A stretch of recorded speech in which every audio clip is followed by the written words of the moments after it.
Hey guys, Kelade here. So of course with the introduction of the corruption vendor, people are more so asking about what the best corruption is at this moment. Now, with some subtle changes to some of the corruptions, it doesn't differ much from what we had before. The biggest thing of course is the gushing wound nerf, right? It's now not going to be, hey, once gushing wound comes onto the vendor, get as much as you can. Now, I did put off making this video for 2 weeks, mainly because nothing really good happened for Fury yet, but with the reset, either if you're on NA, has already happened, or if you're new, it'll happen in a few hours. This week we are going to see Severe rank 3 and Infinite Stars rank 3. So both of those are corruptions that are good for Fury, and of course you're probably wondering exactly what you want to take, right? So by far, simming wise on pure single target, Infinite Stars is guaranteed to be the best. Now really quickly, let's talk about like your corruption level at this moment. So your cloak, once you get the upgrade, it should be at 83 corruption resistance. I didn't do it this week yet. I'll do it after this video. So that's going to say 83. And then of course you're going to get 10 more corruption resistance from your Breath of the Dying, right? That means you're going to be at 93. Now, where you want to be generally when you're playing the game is for normal content where you're not just taking an insane amount of damage, where you're not at risk of dying all the time. You want to be below 60. So 59 is like the highest you want to go, and then anything below that is fine. Now if you're doing stuff like PvP, or if you're doing like a really hard boss fight that you're progressing on that you absolutely cannot take more damage, a good example would be something like if you're progressing on Il'gynoth without doing the dispel mechanic where you're just constantly taking damage and you don't want to take large bursts of damage, then you want to be below 40. But generally, whenever I play, I just stay below 60 as the threshold at this point. And then if I'm doing PvP, then I stay below 40, maybe even in the lower 30s, just make sure that if people are using spites, my corruption doesn't go too high. Now, as far as a single target, yes, if you're simming as Fear right now, Infinite Stars is going to be the best. Now, as of this week, with the 3 corruption resistance, you can now run rank 6 Infinite Stars. You could always run Infinite rank 6 even last week because of the way that Infinite Stars it's not the most linear in how much corruption you can get, because rank 1 is 20, rank 2 is like 50, rank 3 is 75, so it's not a linear like 25, 25, 25, but now you can just straight up put on 2 rank 3s if you want. Some of the corruptions, of course, do scale off of eye level, so Infinite Stars is included in that. So if you have 485 eye level loot, you want to be putting that on your 485 eye level loot, right? So that's going to be, as far as our Fury is concerned, it's going to be the weapons. Of course, eventually you can dual wield them, if you need it. Of course, it's going to be the gloves, and then if the rings, if you have them. I do have them, but if you're not going to put the Infinite Stars on them, they're not that good because it's like reverse haste. Whereas, of course, you want the crit haste. So this, for Fury right now, should be the highest DPS in regards to just pure single target sims.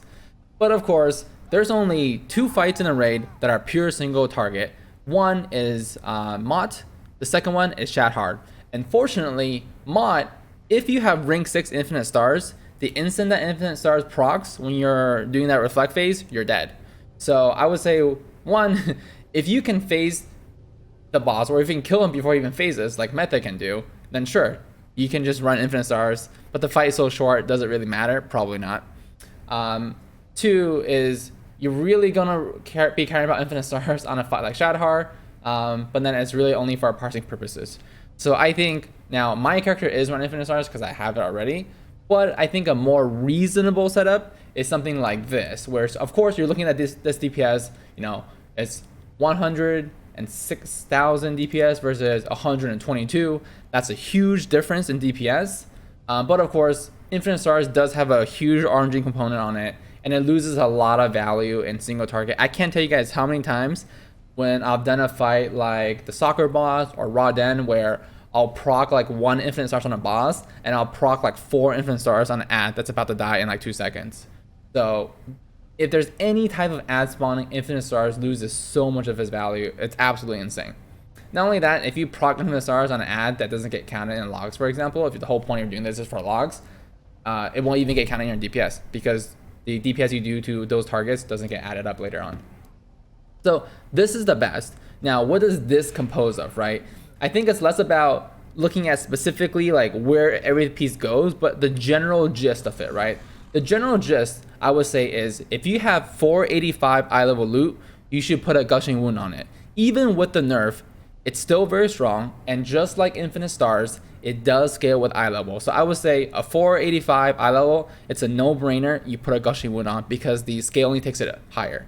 Now, if you're looking at something like Blood Mallet and their website and how it scales, they're not doing 485, eye level in their sims. I mean, they probably should, but do know that, when you're looking at the bar and you're looking at 475, 485 would just take it a little bit higher, right? Because the higher eye level your piece, the more Gushing Wound will do. The other one, outside of Infinite Stars and Gushing Wound that also applies to is the Tentacles one, but the Tentacles isn't really that good anymore. I mean, it never was in single target, but in PvP there were some uses.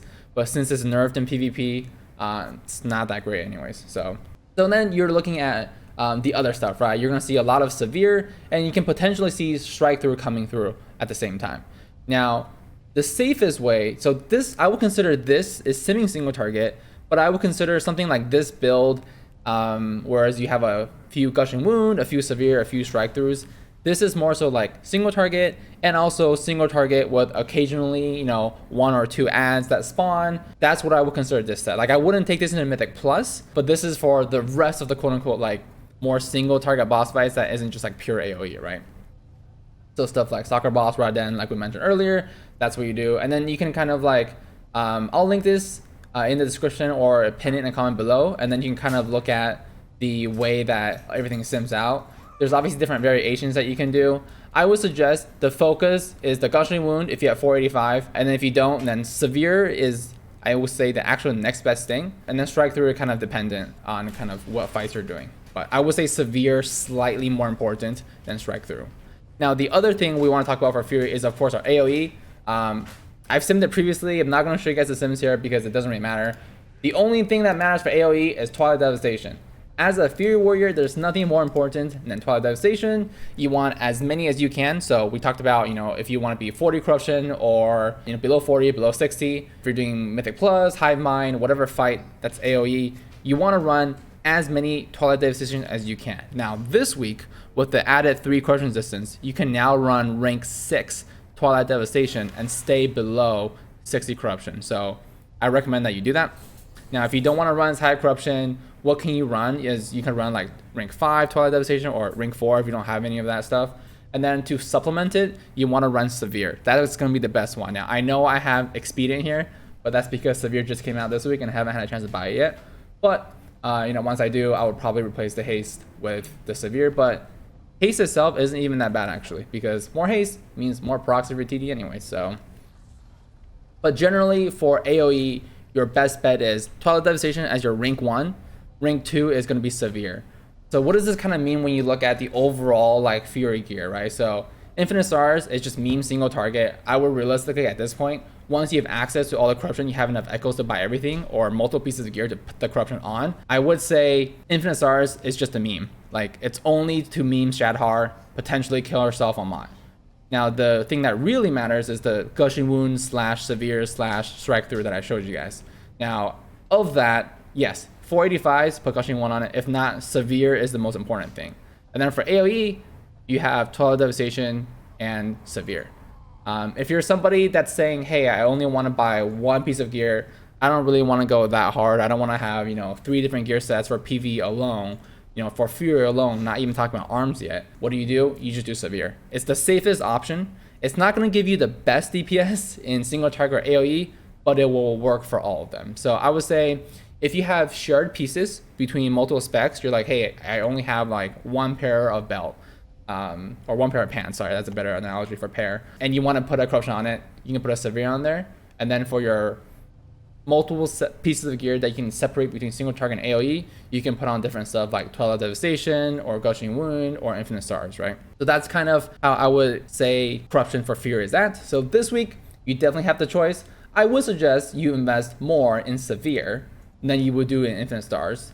But if you have a lot of echoes to throw around this week because you've been saving for the past 2 weeks, knock yourself out with both of those. As far as for arms is concerned, it's super easy. It's Expedient rank 3. Single target AoE, super easy. And then as far as for, there's nothing else to go against that, right? And then as far as for PvP is concerned, realistically, the meta right now is that you just go full verse. So rank 3 verse. That's it. Super easy. I mean, I don't really know if anything changes for Fury PvP. Like the The verse thing is more so for arms PvP, but I wouldn't see how Fury PvP would be any different, to be honest. Like, as a melee DPS, you want to make sure you don't die. And of course, verse is a very, very strong stat in PvP. So hopefully this helps you guys with what you want to do in regards to your echoes and stuff. Just some quick tips regarding your echoes and how you're earning them. I can kind of explain how I've been earning my echoes.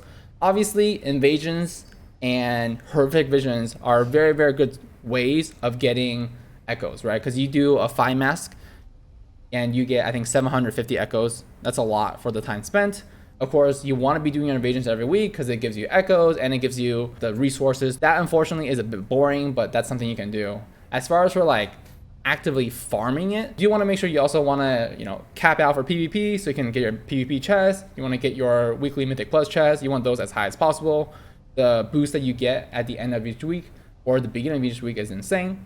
As far as for farming it, I would suggest either Mythic Plus or PvP, and I would do whichever one you can do at the fastest and at the highest rate. I would say if you're somebody that's at like 1400 rating in PvP, I probably wouldn't even bother with it unless you're just going to run double DPS 2s and you get really fast games. Because PvP, just like Mythic Plus is going to be scaled based on your actual level. But I will say, like, when I look at this, like, unless you're like queuing up over 2400 or over 2k, your gains in echoes is actually going to be so low, I don't think it's worth it. But I will say, if you can get your 3s rating to be really high, queuing 3s, in my opinion, is faster than Mythic Plus. Even running like speedy plus 15s. I actually think 3v3 is fast, unless you play some dampening comp that doesn't kill anything, and then it's kind of slow. And then the other thing, of course, is doing Mythic Plus. I currently actually just do carry runs. It's funny because when I do carry runs, even though you're basically doing a dungeon with 4 people, the DPS that comes out of 4 people is actually so high that it's faster than if I just pug like a random 15 group in like the dungeon stuff. So I would suggest that you guys do whatever content that you can do at a higher level and as fast as possible. And of course, you want to make sure you're doing your horrific visions. But yeah, this is a good week for Fury Warriors. Now we just have to wait for a Gushing Wound, and hopefully you guys get lucky and get some 485 level pieces. Slap the Gushing Wound on there, and it's still very, very strong. But yeah, as always, thanks for checking out the video, guys. Feel free to subscribe to see more. See ya.